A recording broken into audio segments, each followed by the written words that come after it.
तथागत भगवान बुद्ध कुछ देर के लिए मौन हो गए और थोड़ा देर रुककर बोले, तुम बहुत अज्ञानी हो।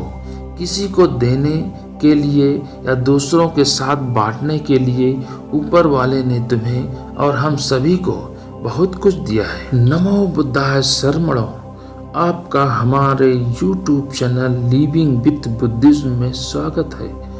आज हम तथागत गौतम बुद्ध के जीवन काल में घटी एक घटना के बारे में बताने जा रहे हैं। कृपया पूरी कहानी को सुने और उससे मिलने वाली शिक्षाओं को ग्रहण करें, जीवन में अंगीकृत करें। एक बार की बात है, साकेत राज्य के राजा ने गौतम बुद्ध को कुछ दिनों के लिए अपने राज्य में आमंत्रित किया। उस राजा के निमंत्रण को बुद्ध ने स्वीकार किया और वे कुछ शिष्यों के साथ उस राज्य में चले गए। बुद्ध से मिलकर उस राजा ने उनसे प्रार्थना करी कि कृपया कुछ दिन यहाँ रुककर हमारे नगरवासियों को धम्म की शिक्षा दें, उनके राज्य के लोगों की समस्याओं का समाधान करें, साथ ही उन्हें धार्मिक मार्ग पर चलने की शिक्षा दें। बुद्ध ने राजा की बात मान ली और 3 दिन के लिए उन्होंने इस राज्य में धर्म सभा करने का फैसला किया।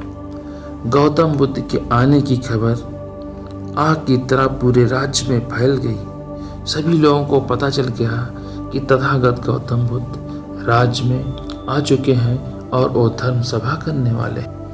धर्म सभा के पहले दिन बहुत से लोग आए। उसी राज्य में एक चौराहे पे एक भिखारी बैठा करता था। उसे भी गौतम बुद्ध के आने की सूचना प्राप्त हुई, लेकिन वह सोचने लगा, धर्म सभा में जाकर मुझे क्या मिलेगा, मैं यहीं बैठा रहता हूँ। जैसे जैसे लोग आएंगे वो मुझे कुछ भीख में कुछ न कुछ देकर जाएंगे।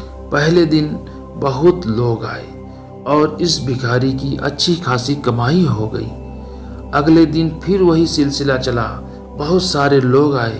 भीख मांगने के साथ साथ भिखारी ने ये भी देखा कि धर्म सभा में जाते वक्त लोग दुखी उदास होकर जा रहे हैं, लेकिन जब वापस गौतम बुद्ध से मिलके आ रहे हैं तो काफ़ी खुश दिखते हैं और खुशी खुशी भीख में ज़्यादा धन भी देते हैं। यही सोचते सोचते दूसरा दिन भी निकल गया। तीसरे दिन बहुत कम लोग आए तो भिखारी परेशान हो गया, उसकी कमाई नहीं हुई। उसने सोचा, बुद्ध सबकी समस्याओं का उपाय दे रहे हैं तो क्यों ना मैं भी उनके पास जाऊं और अपनी निर्धनता को दूर करने का उपाय पूछूं। ऐसा सोचकर भिखारी भी धर्म सभा में चला गया, लेकिन वहाँ बड़ी लंबी लाइन थी। बड़ी मुश्किल से उसका नंबर आया।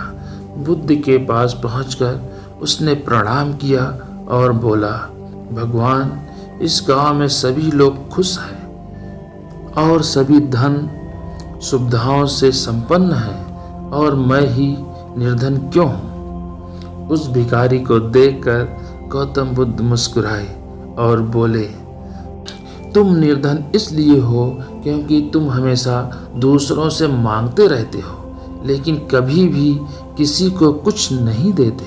तुम सोचते हो कि लोग तुम्हें भीख में बहुत पैसे दें, लेकिन बदले में तुम किसी को कुछ नहीं देना चाहते। ऐसा सुनकर वो भिखारी बड़ा हैरान हुआ और बोला, मान मैं क्या लोगों को कुछ दूंगा, मेरा तो खुद का गुजारा भीख मांग कर चलता है, मेरे पास देने को है ही क्या। तथागत भगवान बुद्ध कुछ देर के लिए मौन हो गए और थोड़ा देर रुककर बोले, तुम बहुत अज्ञानी हो। किसी को देने के लिए या दूसरों के साथ बांटने के लिए ऊपर वाले ने तुम्हें और हम सभी को बहुत कुछ दिया है। मुस्कुराहट दी है जिसे हम दूसरों के साथ बांटकर उसमें आशा और उम्मीद जगा सकते हैं। आवाज़ दी है जिससे तुम मीठे शब्द बोलकर लोगों की तारीफ कर सकते हो। 2 हाथ दिए हैं जिससे तुम दूसरों की मदद कर सकते हो। एक स्वस्थ शरीर दिया है जिससे तुम भीख ना मांगकर मेहनत का काम भी कर सकते हो।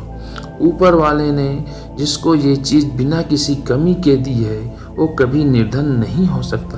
तुम निर्धन हो तो बस अपनी सोच की वजह से। जैसे जैसे तुम इस सोच से बाहर निकलोगे तुम खुद को दूसरों जितना अमीर समझने लगोगे और तुम्हारा जीवन भी सुधर जाएगा। दूसरों की खुशी देखकर उनसे अपनी तुलना मत करो। ऊपर वालों ने हर किसी को धनी बनाया है, बस जरूरत है तो अपनी सोच सुधारने की। तथागत भगवान की बातें सुनकर वह भिखारी अपने जीवन का मूल्य समझ गया और वो उनके दिए हुए उपदेश के अनुसार अपना जीवन जीने लगा। दोस्तों, निर्धन का मतलब है जिसके पास धन ना हो, लेकिन धन दौलत पैसा के अलावा भी हमारे पास बहुत कुछ है जिसके द्वारा हम दूसरों की सहायता कर सकते हैं। आज हम किसी की अपनी बातों द्वारा उसका मनोबल बढ़ा सकते हैं, उसका दिशा निर्देश कर सकते हैं। हम अपने हाथ द्वारा किसी के काम में सहायता कर सकते हैं। हम अपनी जानकारी द्वारा किसी का मार्गदर्शन कर सकते हैं। हमारे पास धन नहीं है फिर भी हम कुछ न कुछ लोगों को दे सकते हैं। इस प्रकार हम निर्धन होते हुए भी सभी लोगों के कुछ न कुछ काम आ सकते हैं। इसलिए हमें निर्धन होकर अपने आप को कोसना नहीं चाहिए, बल्कि जो कुछ है उसमें कैसे हम किसी की सहायता कर सकते हैं इसके बारे में सोचना चाहिए। भवतु सब मंगलम, सबका मंगल हो।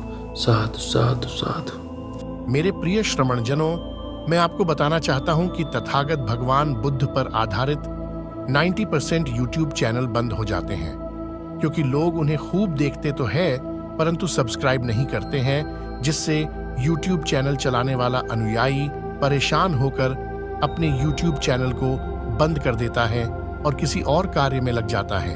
अतः आपसे निवेदन है कि मेरे YouTube चैनल को सब्सक्राइब करें, जिससे मैं प्रोत्साहित होकर बौद्ध धम्म पर आधारित विषयों पर वीडियो बनाता रहूं और आपका साधुवाद हमेशा हम पर बना रहे। भवन्तु सब मंगलम।